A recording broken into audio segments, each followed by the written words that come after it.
साथियों, आप सभी को सादर प्रणाम। तो साथियों, आज मैं ऐसे एक मुख्य विषय पे आप लोगों का ध्यान आकर्षित करूंगा जो हमारी संस्था all Uttarakhand motor transport association विगत कई वर्षों से इन मांगों को लेकर सड़क पर है, सचिवालय में है, संसद में है, दिल्ली तक हमने जो है ये नियमों के पालन कराने हेतु और कौन से ऐसे अधिकारी हैं परिवहन विभाग के जिनसे हमने मुलाकात नहीं की, लेकिन उन्होंने हमको कभी स्पष्ट रूप से नियमों का जो बने हुए नियम हैं उनके पालन कराने हेतु कभी भी उन्होंने कोई सहयोग नहीं किया। ये बहुत दुख का विषय है। लेकिन कुछ अधिकारी उत्तराखंड में ऐसे हैं जिनकी वजह से उत्तराखंड में कुछ हो रहा है, कुछ चल रहा है। आपने कल सोशल मीडिया पे एक वीडियो देखा होगा। रुद्रप्रयाग में परिवहन विभाग के अधिकारी हैं गोविंद जी, उनके द्वारा कि अन्य राज्यों के वाहन यहाँ पर जो काम करने आएंगे वो किस कंडीशन में यहाँ पे चलेंगे। तो विगत कई वर्षों से हमारी संस्था जो है all Uttarakhand motor transport association इसी नीति नियमों को पालन कराने हेतु निरंतर प्रयास कर रही है और राज्य हित में नियम है और राज्यवासियों के हित में जो नियम बने हुए हैं उनका पालन कराने हेतु हम लगातार जो है अधिकारियों के बीच समन्वय बनाकर बातचीत कर रहे हैं। लेकिन बातचीत का कुछ निर्णय या किसी का सहयोग मिला नहीं। तो वीडियो साथियों मैं आपको दिखाऊंगा कि जो अन्य राज्यों की नेशनल परमिट वाहन यहाँ पे काम करने के लिए आते हैं, माना उनको 1 साल का यहाँ पे काम करना है तो उनको 1 साल का परमिट यहाँ पे लेना पड़ेगा। और जैसे यहाँ की गाड़ी टैक्स भरती है हर महीने, हर 3 महीने में, तो यहाँ का टैक्स उनको भरना पड़ेगा। लेकिन अभी हम आरटीआई के माध्यम से एक बहुत जानकारी आपको सटीक जानकारी देंगे कि यहाँ पर कितनी गाड़ियाँ ऐसी आई है कितनी गाड़ियों ने ये परमिट लिए हैं और नहीं लिए हैं, तो ये किसकी नाकामी है और किसकी सह पे वो चले हैं। तो यही हम लोग आपके बीच में लगातार इन विषयों को लेकर आते रहते हैं। परिवहन कारोबारियों के हित में जो भी नीतियाँ सरकार बनाती है तो राज्यवासियों के हित में बनाती है या राज्य के हित में बनाती है, ये सोचने वाला विषय है। तो ठीक है, कोई आदमी काम करने आ रहा है, कोई उत्तर प्रदेश से आ रहा है, कोई हरियाणा से आ रहा है, कोई बिहार से आ रहा है, कोई पंजाब से आ रहा है, कोई हरियाणा से आ रहा है, तो उनका स्वागत है कि परिवहन एक ऐसा कारोबार है कि ऑल ओवर इंडिया में जो कोई भी व्यक्ति कहीं भी काम करने जा सकता है। लेकिन उस राज्य की नियमावली, उस राज्य के जो बने हुए नियम हैं उनको पालन कराने की जिम्मेदारी किसकी है। यानी वो रेलवे प्रोजेक्ट है जी, बहुत मोदी जी का ड्रीम प्रोजेक्ट है, बहुत आवश्यक काम है। ठीक है, कोई बात नहीं, आपका वेलकम है। प्रोजेक्ट ने जल्दी पूरा होना है। प्रोजेक्ट की नीड जो है यहाँ पे उत्तराखंड के लोग ही पूरा नहीं कर सकते, उत्तराखंड के परिवहन कारोबारी पूरा नहीं कर सकते। लेकिन जो यहाँ पे बने हुए नियम हैं उनका तो पालन होगा ना। यानी कि वो बिना परमिट की गाड़ी यहाँ पे चलेगी, बिना इंश्योरेंस की चलेगी, बिना फिटनेस की चलेगी, ऐसा तो नहीं है, और बिना टैक्स की चलेगी। तो हमारा जो विषय है, जो राज्य हित में जो राज्य को टैक्स चोरी करके जो नुकसान पहुँचाया जा रहा है, राजस्व को नुकसान पहुँचाया जा रहा है, 95,000 करोड़ औसतन लगभग उत्तराखंड कर्जे में है। जब खनन से हमें इतना राजस्व प्राप्त हो रहा है, परिवहन से राजस्व करोड़ों रुपए राजस्व प्राप्त हो रहा है, लेकिन जब राजस्व प्राप्त हो रहा है तो हमारी उत्तराखंड की जो पूर्ति है, उत्तराखंड की जो नीड है, वो पूरी क्यों नहीं हो रही है। तो कहीं ना कहीं ये टैक्स चोरी का जो मामला चल रहा है और किस प्रकार से जो टैक्स चोरी की जा रही है, ये हमारे परिवहन अधिकारी जो है, हम बहुत जल्दी हमारी संस्था उनको जो है सम्मानित करेगी, उनके साथ खड़ी रहेगी और बहुत जल्दी उनसे मुलाकात की जाएगी कि आपके द्वारा जो ये नियम बताए जा रहे हैं, हम 5 साल पहले से ये बता रहे हैं। अभी रानी पोखरी में एक ताज़ा मामला, 5-6 गाड़ियाँ यहाँ पे चलती हैं हरियाणा नंबर के। हमने कहा ठीक है, आप चलो, आप जो है चलो, लेकिन टैक्स भरो ना। यहाँ का टैक्स ही नहीं भरते। और 2100 गाड़ियाँ खनन के अंदर ऐसी पोर्टल में रजिस्टर्ड हैं, उत्तराखंड के खनन पोर्टल में, जो यहाँ पे टैक्स नहीं भरती है। अभी उन गाड़ियों के जो है आरटीआई के माध्यम से पूरी जानकारी जुटाई जाएगी। तो ऐसे अधिकारियों को हम हमेशा जो है प्रणाम करेंगे।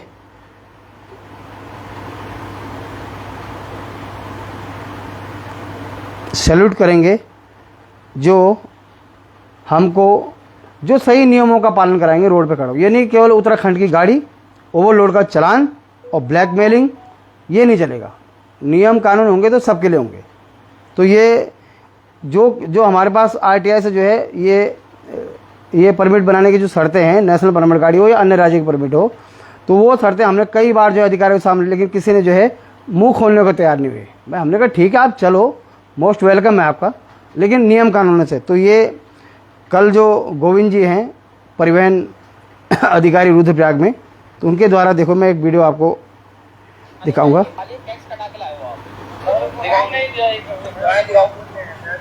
आप लोग जाओ, टेंशन मत लो, इसलिए हम लोग लेके चले आए। आप लोग जाओ, टेंशन मत लो।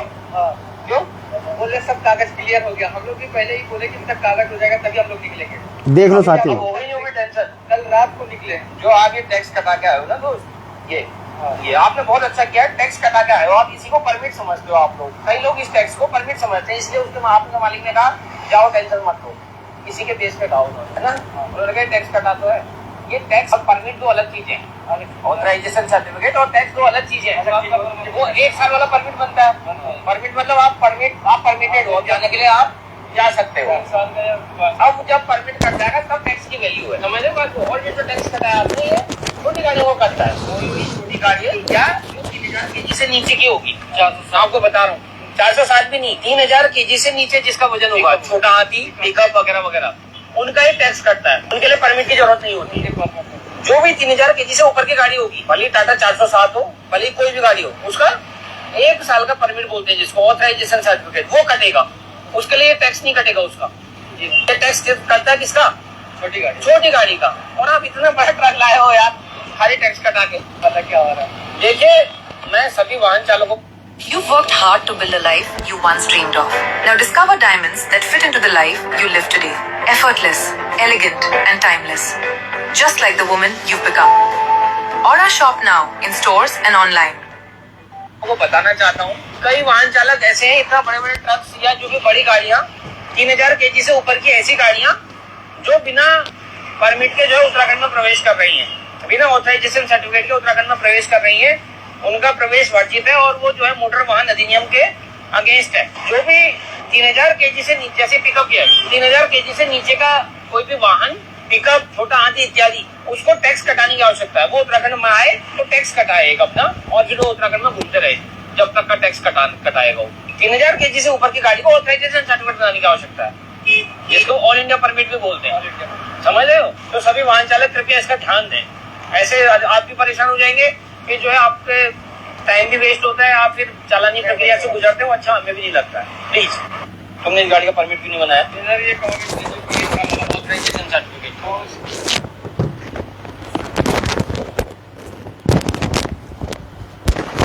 तो साथियों,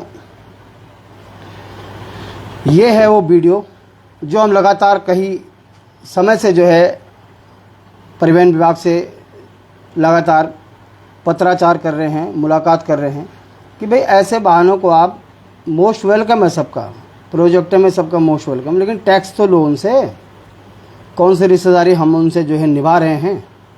तो ये है मुख्य विषय कि जो भी वाहन यहाँ पे आएगा वो 1 साल का परमिट लेगा और टैक्स जमा करेगा, फिर उसका संचालन नियम अनुसार यहाँ पे होगा।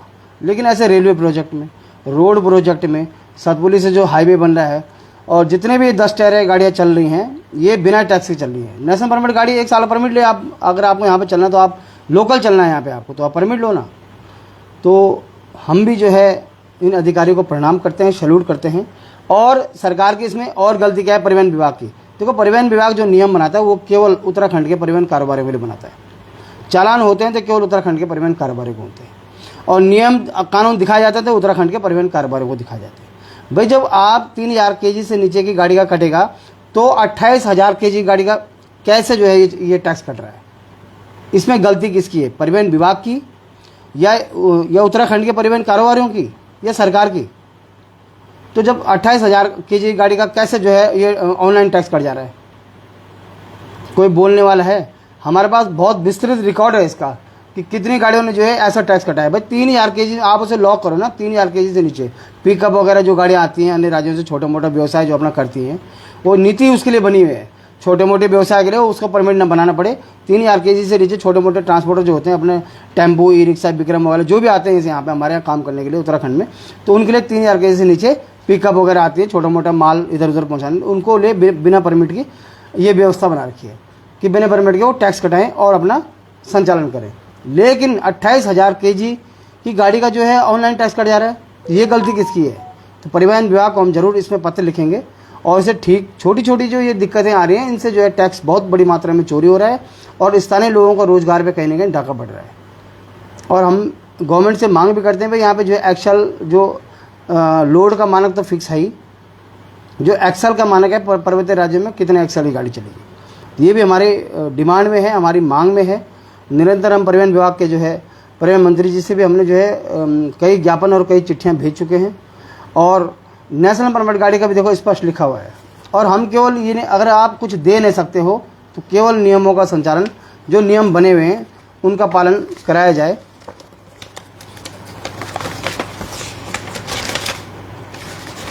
उनका जो है पालन कराया जाए।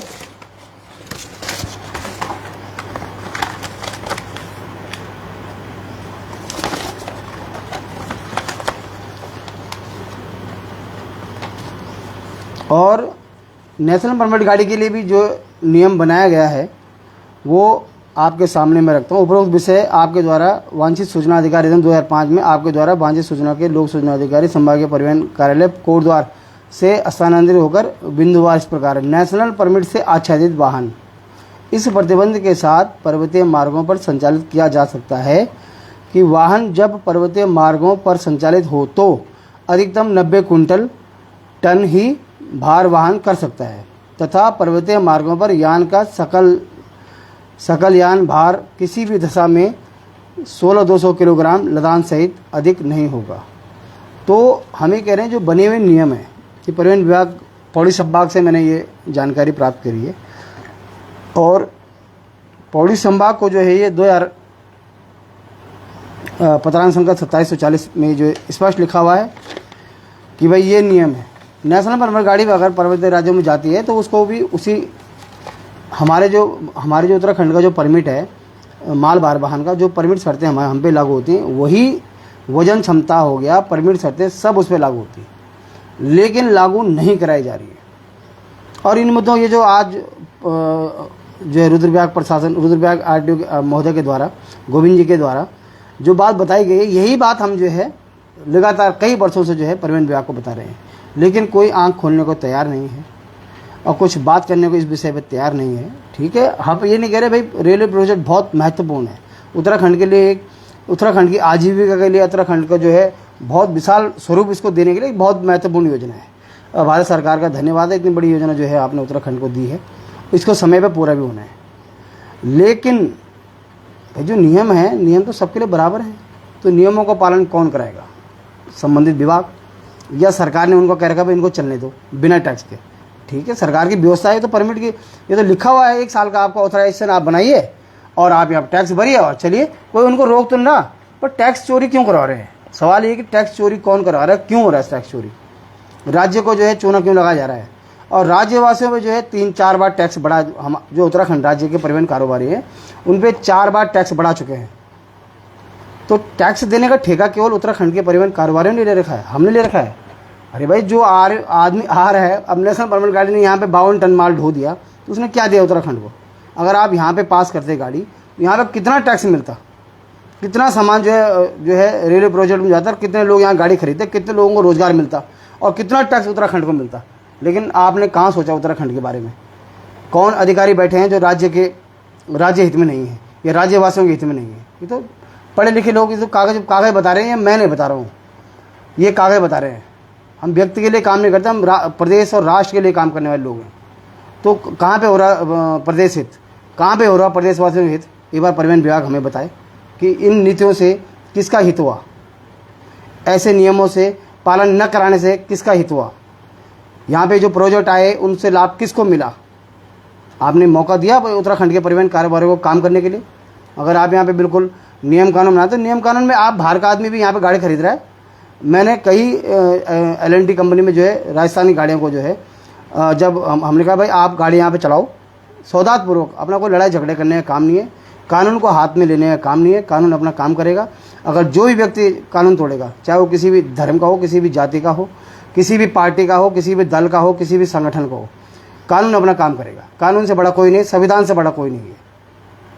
कानून सबके लिए बराबर है, चाहे वो कितना बड़ा अधिकारी क्यों ना हो, कितने बड़े जो है जज क्यों ना हो, कितने बड़े वकील क्यों ना हो, कितना बड़ा मजदूर क्यों ना हो, कितना बड़ा ठेकेदार क्यों ना हो। इसलिए कानून की दायरे में रहकर हमने उनसे बात करी कि भाई अगर आपको यहाँ पे गाड़ी चलानी है तो आप जो है यहीं का गाड़ी खरीदो, यहीं के नंबर चलाओ। तो उत्तराखंड को 9,000 रुपये 3 महीने में टैक्स मिला। 5 साल जो प्रोजेक्ट चला कितना टैक्स मिला होगा। इसमें भी हमारी संस्था का बहुत बड़ा जो है योगदान है। ऑल उत्तराखंड मोटर ट्रांसपोर्ट में आप ऋषिकेश में पता कर लीजिए, राजस्थान के जो जिनके पास क्रेशर का ठेका था उन्होंने 10 गाड़ियाँ यहाँ पर खरीदी हैं और उत्तराखंड में ऋषिकेश में पास कराई है। तो उसके बाद थोड़ी बोला हमने उनके, तुम यहाँ पे क्यों चल रहे हो, तुम राजस्थान के हो, तुम मध्य प्रदेश के हो, तुम MP के हो। हमारा काम ये नहीं है। कहीं का भी ट्रांसपोर्टर हो, जिस राज्य में चलता है उसका नियम कानून उसे फॉलो करने होंगे। अगर फॉलो नहीं करते तो कहीं ना कहीं परिवहन विभाग पे, कहीं ना कहीं सरकार पे भी जो है ये उंगली उठती है कि भाई ऐसा सहयोग क्यों। और नेशनल परमिट गाड़ी जो आपने चढ़ाई उनसे क्या मिला उत्तराखंड को, बताओ। केवल बेरोजगारी, भुखमरी, चोरी चकारी आज इतनी हो रही है। रोजगारी नहीं है तो क्या करेगा इंसान। 1-1 लाख रुपए की जो है बैटरी के तार काट दे रहे हैं और 5,000 में बेच के दारू शराब पी के नशा कर दे रहे हैं। तो ये स्थिति पैदा कैसे हुई, क्यों हुई स्थिति पैदा? जब यहाँ पे रोजगार ही नहीं है, यहाँ पे व्यवस्था ही नहीं है। भाई रोजगार सृजन करने का व्यवस्था किसने करनी है? सरकार ने। प्रशासन, जो चुनी हुई सरकारें हैं, जो हमारी वोट से दी हुई चुनी हुई सरकारें हैं, उनका काम है हमको मजबूत करना, हमारे ट्रांसपोर्ट सेक्टर को मजबूत करना, हमारे व्यवसाय को मजबूत करना, रोजगार को रोकना, पलायन को रोकना, रोजगार देना, पलायन को रोकना। तभी तो पहाड़ों में आज देखो कहीं गांव के गांव खाली हो गए हैं, कहीं बाघ है, कहीं रिक है, कहीं कुछ है, कहीं जंगली जानवरों का खतरा हो गया। क्यों है? जो पहाड़ों में इतने प्रोजेक्ट आ रहे हैं उन पर प्राथमिकता नहीं मिल रही है।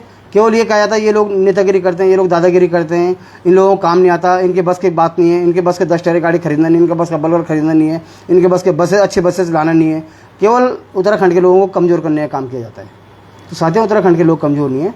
आप एक बार, सरकार अगर मौका देगी तो हर प्रोजेक्ट में उत्तराखंड के लोगों की भागीदारी होगी। आप देखिए जो LNT का प्रोजेक्ट चल रहा है डैम का, वहाँ पे कितना उत्तराखंड के लोग काम कर रहे हैं। अभी त्यूणी में जो है सरकार ने एक डैम बनाने की जो है एक समिति बनी है 2-3 राज्यों की। तो देखिए आप उत्तराखंड के लोग इसमें कितना काम करेंगे। ये रोजगार है, थोड़ा बहुत ऊंच नीच तो उसमें चलती है, सामंजस्य बिठा के जो है काम किया जाता है। तो ऐसे अधिकारियों को हम ऐसा सैल्यूट करते हैं। और हमारे जो ट्रांसपोर्ट कमिश्नर महोदय से इस विषय को लेकर भी हमारी कई बार वार्ता हुई, लेकिन उन्होंने कोई इस बात में कोई भी अपनी तरफ से कोई प्रतिक्रिया नहीं दी, कोई आदेश नहीं किया, कोई निर्देश नहीं किया कि भाई ऐसे वाहनों पे कार्रवाई की जाए, टैक्स चोरी ना किया जाए, इनको रोका जाए। हम नहीं करे रोकने के लिए, हम तो कह रहे आप टैक्स लो और चलाओ। अरे जब उसके प्रति अब वो क्या कर रहा है, यहाँ पे अगर 1.5 लाख का रेट है वो 1.20 में चले, उसे टैक्स ही नहीं पड़ रहा। तो यहाँ के लोगों का जो रोजगार को जो अहित हो रहा है उसकी रक्षा कौन करेगा? हमारे संसाधनों पे जो डाका डल रहा है उसकी रक्षा कौन करेगा? किसकी जिम्मेदारी है वो? हम किस के पास जाएं? मुख्यमंत्री जी के यहाँ से हमने जो CM पोर्टल में मुख्यमंत्री जी के हमने कई बार 50 ज्ञापन दे चुके हैं, वहाँ से संबंधित विभागों को जो लेटर आ चुके हैं, लेकिन वो लेटर आगे नहीं बढ़े, उन लेटर पर कोई कार्रवाई नहीं हुई। तो कैसे हम लोग जो है अपने रोजगार को बढ़ाएंगे? कैसे उत्तराखंड का जो परिवहन कारोबारी जो है अपने रोजगार को बढ़ाएगा? हमारी संस्था का उद्देश्य यही है कि भाई जो राज्य की नीतियाँ हैं वो हमारे पक्ष में हैं या नहीं, या बनाने वाले हैं, जो राज्य के बने हुए कानून हैं उनका पालन हो रहा है या नहीं। स्पष्ट नीति, हमारी कोई यूनियन चलानी नहीं है, 4 गाड़ी खड़ी कर दी, हमें काम चाहिए, हमें काम लेना कहीं कंपनी में जाके, हमें कोई काम नहीं लेना कंपनी में जाके। हमारा उद्देश्य है जो बनी हुई नीतियाँ हैं उनका पालन सुनिश्चित कैसे हो और कैसे जो है हम लोग रोजगार करें। और उत्तराखंड की जो आने वाली पीढ़ी है, तो बेरोजगारी देखो, आपको बेरोजगारी चरम सीमा पे है, और इस बेरोजगारी में जो है जो ट्रांसपोर्ट सेक्टर में लोग जुड़ रहे हैं उनका सरकार कैसे सहयोग करेगी और कैसे जो है उनको जो है बढ़ावा देगी। जैसे हिमाचल सरकार जो है पूरा प्रोटेक्ट करती है अपने यहाँ के ट्रांसपोर्टरों को, और सबसे कम टैक्स है हमारे यहाँ, तो 4 बार टैक्स बढ़ी है। तो हम कैसे अपने टैक्स, जब हमारे पास काम ही नहीं है, 55 टन की गाड़ी से हम प्रतिस्पर्धा कैसे करें? हमें आज ऐसे अधिकारियों की जरूरत है जो उत्तराखंड में इस प्रकार के जो है खुले मंचों पर जो कानून की बात करते हैं, जो बना हुआ एज पर लॉ जो कानून बना है आप उसका पालन करें। आप हरियाणा के हो, पंजाब के हो, दिल्ली के हो, कलकत्ता के हो, महाराष्ट्र के हो, गुजरात के हो, आप कहीं के भी हो, उससे हमें लेना देना नहीं है। आप यहाँ पे आइए, आपका स्वागत अभिनंदन है, लेकिन एज ए नियम, जो नियम है उत्तराखंड के, बस नियमों की मांग जो हमारी संस्था कर रही है। और जहाँ जहाँ नियम तोड़े जाएंगे, जहाँ जहाँ नियमों का जो है अनुपालन नहीं होगा, हम लोग फेसबुक के माध्यम से, पत्र अखबारों के माध्यम से, सरकार में ज्ञापन देने के माध्यम से समय समय पर आपके बीच आते रहेंगे। तो साथियों, इन्हीं विषयों का, और हमारे उत्तराखंड के 55 टन की गाड़ी यहाँ पे चले, उत्तराखंड की गाड़ियों को जो है आप 16,200 की मोहर लगा के उनको बांध दे रहे हो। उत्तराखंड की गाड़ी जब चल रही है तो आपके पुल कमज़ोर हो जा रहे हैं, और जैसी जो है 55 टन की गाड़ी हरियाणा, पंजाब के अन्य राज्यों की आ रही है, आपके पुल जो है 55 टन के हो जा रहे हैं। तो ये बहुत दुर्भाग्य और विडंबना वाला विषय है, और लगातार पिछले साल इसमें पूरे उत्तराखंड में हड़ताल भी हुई, लेकिन इसका कोई असर नहीं हुआ। जूं तक नहीं रहेंगे किसी के उसमें। सब ने कहा ये रेलवे प्रोजेक्ट काम रोकने के चक्कर में, ये अपनी नेतागिरी चमकाने के चक्कर में, ये काम लेने के चक्कर में, अनेकों बातें, अनेकों मुंह, अनेकों बातें। और सरकार के मंच में जब गए तो किसी ने कहा ये बलगर की पैरवी कर रहे हैं, किसी ने कहा जी ये बलगर चलाना चाहते हैं, किसी ने कहा जी ये टेलर चलाना चाहते हैं, किसी ने मतलब बांट दिया, डिवाइशन कर दिया और अपना काम निकाला। आज तक वो ठंडे बस्ते में पड़े हुए हैं, क्योंकि हम ऐसे लोगों को जब समय आंदोलन के जब कभी होते हैं तो ऐसे लोगों को मंच पर जाते हैं जिनको इन मुद्दों से कोई सरोकार नहीं है, जिन्हों को लेना देना नहीं है ऐसे मुद्दों से, जिन्होंने केवल अपना पेट भरना है, अपनी यूनियन चलानी है, अपना काम कैसे लिया जाए, अपना 10 रुपये कमीशन कैसे बने और कैसे जो है हमें काम मिले, इनका ध्येय केवल ये रहता है बस। हमारा उद्देश्य ये नहीं है। और ऐसे लोगों को उस टाइम जो उनका प्रतिनिधित्व होता है ना, जब परिवहन विभाग में जो कोई मुद्दे रहते हैं, तो ऐसे लोगों को जब प्रतिनिधित्व होता है, इसीलिए आज हमारे मुद्दे ठंडे बस्ते में पड़े हैं। उन्हें पता है ये लोग कौन है, वो भली भांति जानते हैं। कोई ट्रांसपोर्ट में कोई नया आदमी, नया चेहरा नहीं है, वो सब वही पुराने चेहरे हैं। उनको भली भांति पता है कि हमारा पूरा सहयोग करेंगे अंदर खाने, और कभी दोबारा बोलेंगे नहीं। ऐसे चेहरे जो हमने जो है उसमें बिठाए हैं मीटिंगों में, इसलिए हमारे आज जो है ये जो हमारे मुद्दे हैं ये ठंडे बस्ते में पड़े हुए हैं। तो उत्तराखंड के भाई हमारे हक हकूक़ है, हमारा अधिकार है, हमारे राइट हैं, हमारे संसाधन हैं। संसाधनों पे डाका पड़ जाएगा तो हम कहाँ जाएंगे बताओ? कौन करेगा हमारे संसाधनों को रक्षा? हम लोग परिवहन विभाग से नहीं मिलना चाहते, ना हम किसी अधिकारी से कोई संबंध बनाना चाहते हैं। हमारा उद्देश्य पे नियम है, आप पालन कराओ, बात खत्म। जो सरकार के बनाए हुए नियम है, और जो आगे नियम बना, हम STA में कई सारे अपने नियम रखेंगे। अपने जो किराया हमारा तय नहीं है, अपना जो मंथली जो गाड़ी हमारे ट्रक जाते हैं उनका किराया हमारा तय नहीं है सरकार में। ट्रांसपोर्ट विभाग का काम क्या है? ट्रांसपोर्ट विभाग का यही काम है, किराया तय हो हमारा, क्या किराया, उसी हिसाब से जो है हमारा आगे हम जो किराए की बात करें उसी हिसाब से करेंगे। तो साथियों, हम वो यूनियन नहीं है जो परिवहन विभाग के अधिकारियों के पीछे खड़े रहे, सरकार के पीछे खड़े रहे। हमें रोजगार चाहिए भैया। हमारा उद्देश्य किसी को भड़काना, भड़काओ भाषण देना, किसी की सरकार को बोलना, हम सरकार से काम लेंगे। हमारा काम है, कोई भी सरकार आए हमारा सहयोग करेगी, ट्रांसपोर्टरों का सहयोग करेगी, क्योंकि स्वरोजगार से जुड़ा हुआ विषय है ये मुद्दा। कोई ऐसा नहीं कोई नेतागिरी पॉलिटिकल तो मैंने क्या बोला, मैं इसमें पहले बोल चुका हूँ। जगमोहन संगलानी जी ने पूरी अपने जो उनके पिताजी को विरासत में मिला था, जो है विधायक थे उनके पिताजी, विरासत में राजनीति मिली थी, वो तो परिवहन कारोबारियों की लड़ाई लड़ते लड़ते जो है बेचारा पूरा जीवन उन्होंने जो है हमारी सेवा में लगाया। सेवा और क्या सम्मान उनको मिलता है जब कोई सरकारें आती हैं। ऋषिकेश में जब 4 धाम यात्रा का उद्घाटन होता है तो उनको अपने बगल में भी तक बिठाने के लिए कोई लोग वो नहीं करते कि ताकि हमारी राजनीति खत्म नहीं हो जाए, कि एक बार दोबारा जगमोहन संगलानी जी का एक सम्मान मिल जाए और कहीं हमें लोग भूल जाएं।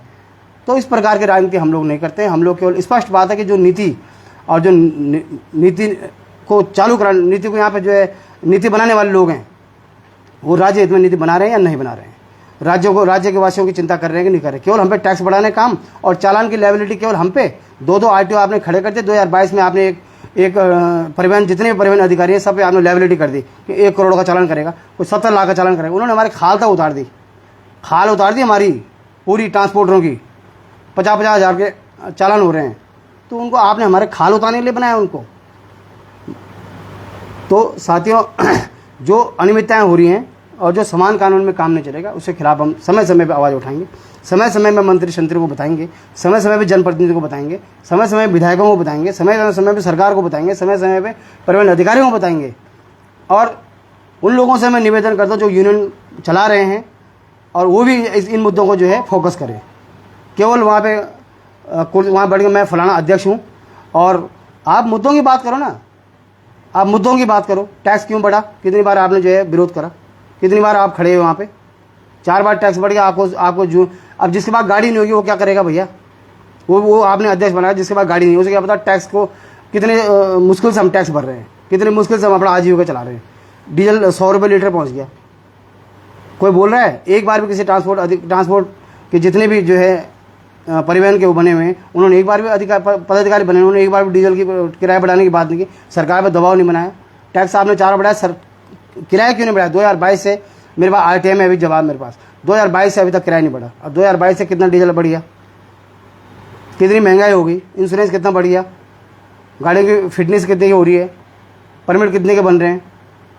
तो ये मुद्दे हैं ज्वलंत, जिनको लेकर हमारी संस्था all Uttarakhand motor transport association निरंतर जो है प्रयास करेगी, अपने संसाधनों से निरंतर संघर्ष करेगी। और आप लोगों का सहयोग निरंतर हमें मिल ही रहा है, ऐसा नहीं है। तो मैं प्रणाम करता हूं जो है गोविंद जी को, परिवहन अधिकारी रुद्रप्रयाग जी को, जिन्होंने इस मुद्दे पे जो है हमारे इस विषय पे मोहर लगाई।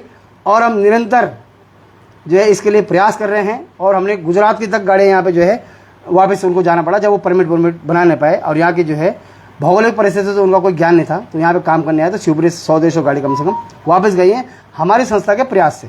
और हमारी संस्था के प्रयास से जो है यहाँ पे 20-30 गाड़ी रजिस्टर्ड भी हुई है, जो हमारे आज उत्तराखंड को टैक्स मिल रहा है। तो टैक्स दिलाने में हमारी कितनी भागीदारी है और रेलवे प्रोजेक्ट में काम कराने में हमारी कितनी भागीदारी है, इसमें भी हमारी संस्था की पूरी भागीदारी है। तो लोग केवल हमको भ्रमित करते हैं कि भाई यहाँ पे क्षेत्रवाद हो रहा है, यहाँ पे बाहर की गाड़ियाँ रोक रहे हैं। हम किसी बाहर अंदर की गाड़ी, ना हम क्षेत्रवाद करते हैं, ना हम बाहर इस राजनीति में घूमते हैं, ना हम जातिवाद करते हैं, ना हम कोई गढ़वाल बात करते हैं, कुमाऊँ बात करते हैं। हमारा उत्तराखंड, हम देश और राष्ट्र के लिए जो है और प्रदेश के लिए काम करने वाले लोग हैं। हम स्वयंसेवक है, राष्ट्रीय स्वयंसेवक संघ के जो है कार्यकर्ता है। कार्यकर्ता अनेकों तरीके से अपना काम कर रहा है। तो हम लोग इस प्रवृत्ति के लोग हैं कि हमारे मन में कोई ऐसा भाव नहीं रहता कि भाई ये आदमी कहाँ का है, ये गाड़ी कहाँ की। सिर्फ हमको कहते हैं कि आप नियमों का पालन करो बस। अब जो अन्य राज्यों के, उन्होंने कहा दिल्ली से, हमारे एक हमने वीडियो डाली थी, उसमें आया दिल्ली से जो है आपका बाप का उत्तराखंड है ये कमेंट आए थे इसमें। देखो, हमारे बाप का उत्तराखंड नहीं, किसी के बाप का उत्तराखंड नहीं है। उत्तराखंड सभी का है, सभी कम्युनिटी के लोग यहाँ पे रहते हैं। लेकिन जो नियम बने हैं, उस नियमों को पालन कराने की आज इतनी नौबत आम आदमी पे क्यों आ रही है? भाई जो अधिकारी हैं, परिवहन अधिकारी हैं, पुलिस की इतनी बड़ी चेकिंग व्यवस्था है, इतनी बड़ी वो है, तो वो क्यों नहीं इसको जो फॉलो करा पा रहे हैं? उनके चालानों में ये चीज़ें क्यों मेंशन क्यों नहीं की गई? जब आप सड़क की सारी जिम्मेदारी ले रहे हो, तो चालानों में मेंशन क्यों नहीं किया गया कि टैक्स चोरी पे आपका रिपोर्ट कहाँ भेजोगे? जैसे खनन में रिपोर्ट आप कोर्ट को उसको भेजते हो, SDM महोदय को, और खान अधिकारी को भेजते हो, तो यहाँ पे आप परिवहन विभाग, जो आपको लगता है परिवहन विभाग को रिपोर्ट क्यों नहीं करते हो आप? और आबकारी को शराब पकड़ जाते हो, आबकारी को आप रिपोर्ट करते हो या खुद भी उसमें मुकदमा लिखते हो। तो ये चीज़ें कौन उसको लागू करेगा? कौन है नीति निर्धारक? कौन है मुख्य सेवक? कौन इन बातों को इम्प्लीमेंट करेगा? प्रदेश के अंदर केवल टैक्स चोरी करते रहे आदमी बस, और अन्य राज्यों में गाड़ी आराम से आए, यहाँ पे चले, और हमारा आदमी केवल टैक्स दे। और सोचने वाले पैसा, अगर 3 महीने में हम 1 दिन में हमने ऊपर कर दिया, तो खर्च पेनल्टी 200 रुपये पर डे यहाँ के आदमी पे। और इससे भी बड़ी बात आपको बताऊंगा, जो यहाँ पे उत्तराखंड के जो टैक्स बकायेदार हैं, वो उत्तराखंड के परिवहन कारोबारी हैं, क्योंकि वो घर मकान यहीं पे ना उनका। तो नोटिस फटाफट SDM साहब के यहाँ से, तहसीलदार जी जो है, नायब वो जो अमीन होते हैं, वो वसूल करने वाले, वो जो घर पहुँच जाते हैं नोटिस लेके। और अनेकों ऐसे केस अभी पेंडिंग हैं, जो लाखों रुपए का टैक्स जो है हमारे उत्तराखंड के परिवहन कारोबारियों को देनदारी पे जो है पेंडिंग है।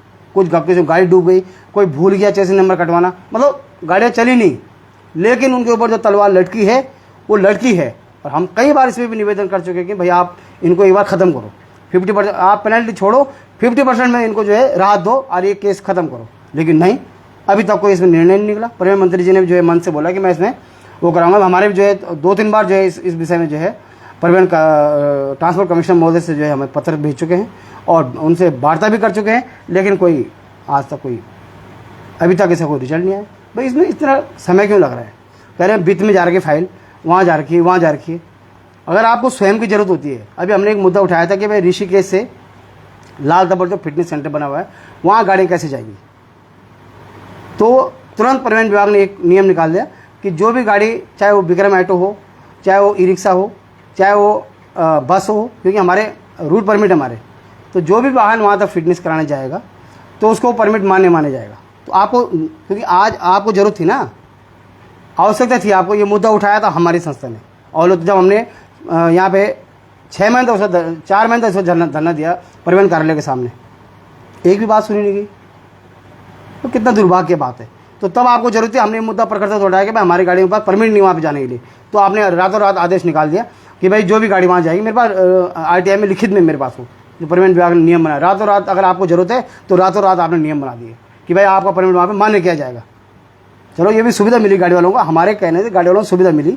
तो ऐसे ही जो कुछ नियम ऐसे हैं, जैसे ये टैक्स वाला है, जो टैक्स की पेनाल्टी जो है हमारे उत्तराखंड के कारोबारियों में लटकी पड़ी है, तो उसको करो ना ख़त्म, सॉर्ट आउट करो, क्योंकि हमारे उत्तराखंड के कारोबारी हैं। और जो यहाँ पे टैक्स चोरी करके रेलवे में हज़ारों गाड़ियाँ ऐसी हैं जो चली हैं यहाँ पे 5-5 साल 4-4 साल तक चली है, 3-3 साल तक चली है, हमारे आंखों सामने चली है, उसका रिकॉर्ड है हमारे पास। उन्होंने कोई टैक्स नहीं भरा यहाँ पे, और राज्य सरकार उन्होंने संचालन किया गया। पर टैक्स वसूली करने का काम किसका था? 2-2 RTO आपने प्रत्येक जिले में रखे हैं, सभी थाना चौकी में जो है पूरी पावर है। आप किसी भी चीज़ में गाड़ी पकड़ी जाएगी तो रिपोर्ट संबंधित है, तो परिवहन विभाग की रिपोर्ट कितने थानों ने भेजी? केवल उत्तराखंड। आज भाई रुक, हाँ 500 चलान फ्री में, कुछ नहीं हुआ तो 500 रुपये चलान कर दिया, अगर सब कुछ सही है तो 500 का चलान कर दिया। मतलब गाड़ी वालों का समझ रखा है कि बस ये सरकार का भी ATM है और खुद का भी ATM है। ऐसा न करो प्रभु, ये तो स्वरोजगार है। कैसे उत्तराखंड के लोग सर्वाइव कर पाएंगे, कैसे जो है रोज़गार मिल पाएगा, कैसे पलायन रुकेगा, ये बहुत बड़ा विषय है। आप देख रहे हो युवा लड़के, आप देखो जितने बस में आजकल चला रहे, बस की कंपनियों में जो है इतने ड्राइवर चला रहे, इतने कंडक्टर, सब युवा हैं, मालिक युवा हैं। आज आप युवा संकल्प उन्नत हिमालय कैसे बनेगा? ऐसे बनेगा जगह जगह लूटमारी करके, ये नियमों का पालन न करा गया। ये पुलिस की भी जिम्मेदारी है, कोई टैक्स चोरी कहीं पर हो रहा है तो उसकी भी जिम्मेदारी है। हमारे पास रिकॉर्ड है सबका।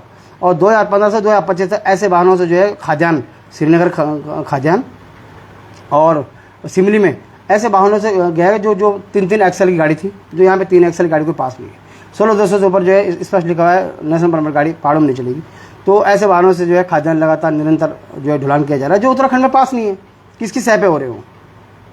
तो सरकार, हम माननीय मंत्री जी को हमने अवगत कराया है, और काफ़ी मुद्दों को लेकर हम लोग निरंतर जो है सरकार के साथ समन्वय बना के जो है काम कर रहे हैं। लेकिन इन मुद्दों में जो है बहुत डिले और बहुत मतलब कोई इनको करना नहीं चाहता। बस पता नहीं क्या इनके पीछे क्या राज छुपा है, किसके दबाव में है, क्या नहीं है, भगवान मालिक है। लेकिन हमारा निवेदन ये है कि ऐसे अधिकारियों को हम हमेशा सम्मान करेंगे और हमेशा जो है ऐसे अधिकारियों की मांग करेंगे। उत्तराखंड में ऐसे अधिकारी होने चाहिए जैसे गोविंद जी जैसे हैं, जो उत्तराखंड राज्य को जो है एक राजस्व की प्राप्ति, यहाँ पे स्वरोजगार को करना और सबको समान कानून के रूप में जो है ठोक पीट के काम करा सकते हैं। ऐसे अधिकारियों को आज उत्तराखंड को जरूरत है।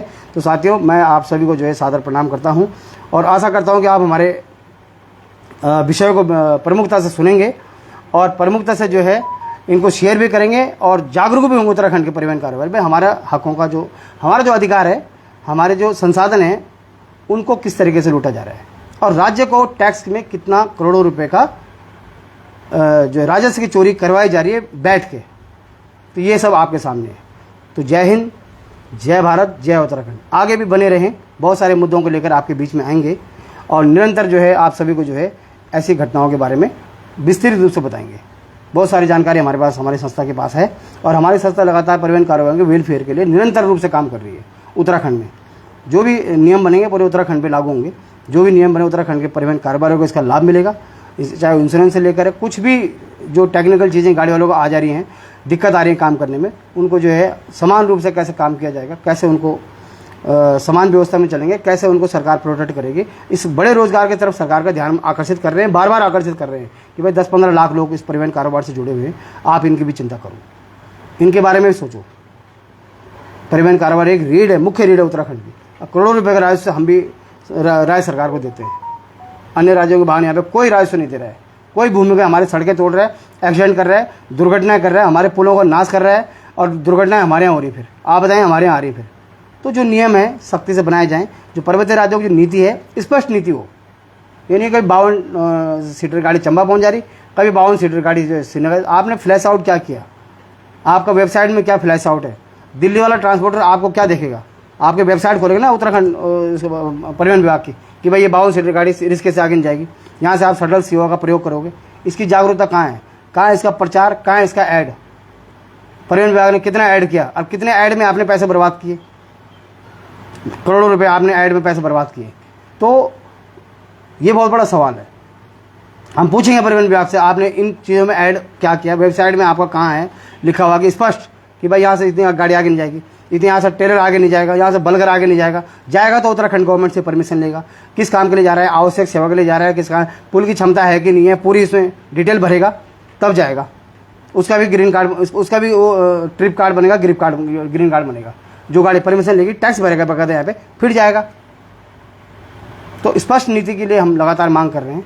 हमारा उद्देश्य किसी को टारगेट करना नहीं, किसी सरकार को गिराना नहीं, हमारे उद्देश्य किसी व्यक्ति के लिए बोलना नहीं, हमारे उद्देश्य हमारा उद्देश्य है कि भाई आप जो नियम है, परिवहन विभाग के जो नियम है उन पर कार्य कैसे किया जाए, उनकी योजना क्या हो, आपकी वेबसाइट में क्या अंकित है, आपका कुछ चीज़ आपसे मांगो, आपने हमारे परमिट में लिख दिया कि हिल रोड्स और नॉट अलाउड 163 बिलवेज, तो आपने आप कई सालों से हमारे परमिट में छाप रहे हैं, जब आपसे RTI मांगी तो आपने जो लिख के दे दिया कि ये गलती हो गई, त्रुटि बस जो है कंप्यूटर ने छाप दिया।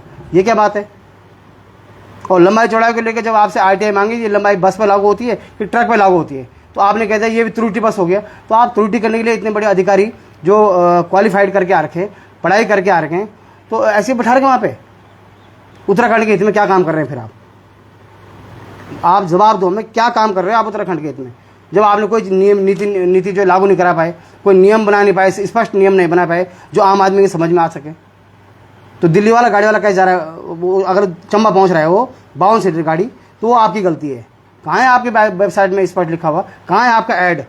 कहाँ है आपका प्रचार में आप लाखों रुपए करोड़ों रुपए खर्च कर रहे हैं। अभी RTI के माध्यम से ये जुटाया जाएगा कि विगत 5 साल में जो है परिवहन विभाग के द्वारा जो भी ऐड, प्रचार और जो भी पोस्टर लगाए गए, कितने करोड़ रुपए खर्चा है उन पर है, उसे पता लग जाएगा।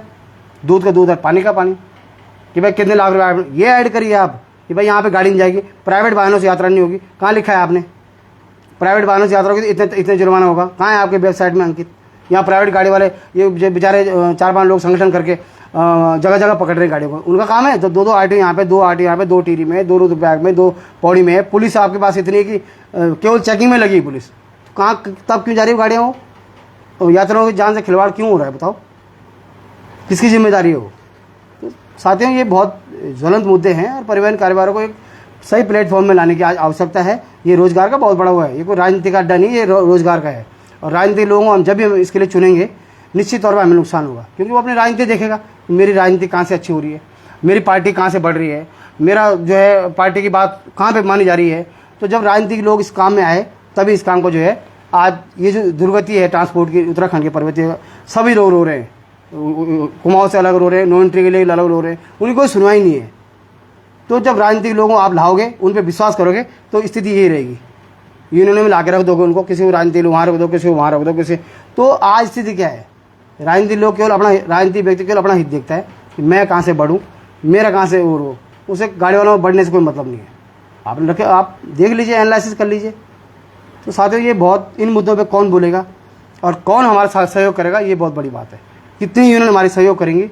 अगर हम गलत बोल रहे हैं तो आप बताइए, सभी यूनियन बताइए, सभी परिवहन कारोबारी बताइए कि आप गलत बोल रहे हैं, आपका वक्तव्य गलत है, या आप गलत भड़का रहे हैं लोगों को, या आप गाड़ी वालों को भड़का रहे हैं, या परिवहन विभाग के खिलाफ बोल रहे हैं, या आप सरकार के खिलाफ बोल रहे हैं।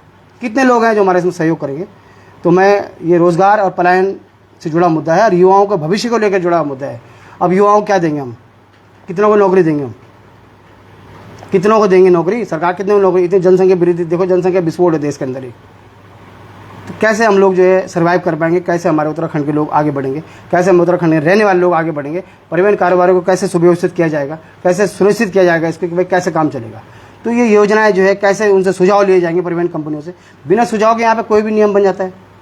कभी लिया आपसे, इतनी बड़ी बस कंपनी यहाँ पे कोई सुझाव आपसे लिया हो तो आप बताइए। RTI के माध्यम में 10 साल में जो है सारा रिकॉर्ड निकालूंगा कि भाई कितने सुझाव दिए, कौन सी कंपनी ने दिए, कौन से अध्यक्ष ने दिए, और किस इन सुझावों पे क्या इम्प्लीमेंट हुआ, सारी जानकारी लेके आपके सामने हमको रखूँगा।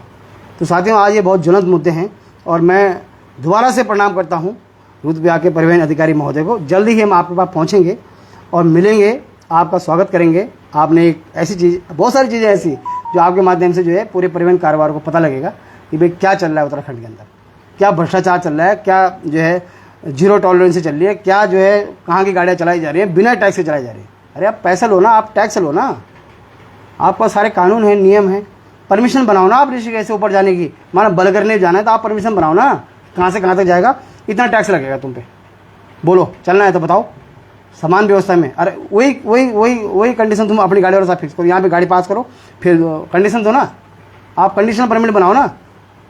आपने तो करोड़ों रुपए का हमारा जो है नुकसान कर दिया, करोड़ों रुपए राजस्व के जो है इस रेलवे प्रोजेक्ट से करोड़ों रुपए का जो है सबसे ज़्यादा इसमें ट्रांसपोर्ट का काम है, और सबसे ज़्यादा जो नुकसान हुआ है वो ट्रांसपोर्ट सेक्टर को हुआ है, यहाँ के परिवहन कारोबारी को भी हुआ है और सरकार को टैक्स के मामले में भी हुआ है। बहुत नुकसान हो गया, करोड़ों अरबों रुपए की, इसकी कोई गिनती नहीं की जा सकती, इसकी कोई आंकलन नहीं किया जा सकता है, इतना नुकसान हो गया। क्योंकि ट्रांसपोर्ट, जब भी कोई प्रोजेक्ट आता है सबसे ज़्यादा काम ट्रांसपोर्ट का होता है, चाहे वो मकिंग से लेकर हो, चाहे वो टनल से मिट्टी निकालने से लेकर हो, चाहे वो ग्रिड सप्लाई से लेकर हो, चाहे वो सरिया सीमेंट से लेकर हो, चाहे वो सामान से लेकर हो, सबसे बड़ी जो भूमिका है वो ट्रांसपोर्ट की होती है। लेकिन ट्रांसपोर्ट का यहाँ 1 रुपया हमें अन्य राज्यों की गाड़ियों से टैक्स नहीं मिला, ये किसी कमी रही, 1 रुपया टैक्स नहीं मिला हमें। केवल उत्तराखंड के जो परिवहन कारोबारी वहाँ पे काम करें, केवल उनसे हमें टैक्स मिला। अब कितना % मिला होगा उत्तराखंड की गाड़ी वाले, इसमें लगे कितने हैं इस प्रोजेक्ट में? उत्तराखंड की परिवहन कारोबारी में वाहन मुश्किल से 25% है, 75% गाड़ियाँ यहाँ पे ऐसी हैं जो अन्य राज्यों की। और उन पे सरकार को डिसीजन लेना चाहिए था कि हमें टैक्स लेना तुमसे। अगर चलोगे ठीक है, स्वागत है, अभिनंदन है। हम कभी भेदभाव की बात तो हम करते ही नहीं है, हमारी संस्था कभी भेदभाव की बात नहीं करती। हमें उनसे टैक्स लेना चाहिए था, लेकिन नहीं लिया। तो किसकी गलती है ये? कौन है इसका जिम्मेदार?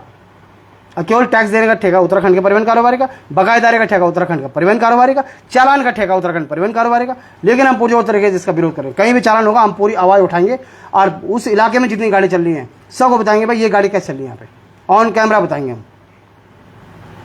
तो इस प्रकार उत्तराखंड को जो है टैक्स के मामले में जो नुकसान पहुँचाया जा रहा है वो आपके सामने है। प्रत्यक्ष के रूप में हमारे अधिकारी महोदय जी ने, गोविंद जी ने जो है एक वीडियो के माध्यम से पूरा हमको बताया है। और हम भी इस मामले को ले, हमारे पास लिखित में परमिट बनाने का शर्तें जो 1 साल के हैं, उसमें टैक्स कितना लगेगा हमारे पास पूरी जानकारी है। तो आज बड़ा दुख का विषय है इस प्रकार के जो घटनाएं हमारे उत्तराखंड के अंदर हो रही हैं। और कौन इन लोगों को संचालन करा रहा है, कौन इनके पीछे है, कौन ये लिस्ट बना के भेज रहा है, ये बहुत दुर्भाग्य की बात है। तो हम कह रहे हैं कि आप चलाओ, लेकिन आप चलाओ इन गाड़ियों को, लेकिन टैक्स लो इससे। गोविंद जी आपका बहुत बहुत धन्यवाद। बहुत जल्दी हमारी संस्था ऑल उत्तराखंड मोटर ट्रांसपोर्ट पहुंचेगी आपके पास, और बहुत ही हमारा पूरा सहयोग है आपको, पूरा समर्थन है आपको, और हमेशा सहयोग रहेगा। प्रणाम करता है आपको उत्तराखंड। जय हिंद, जय भारत, जय उत्तराखंड, जय परिवहन कारोबार।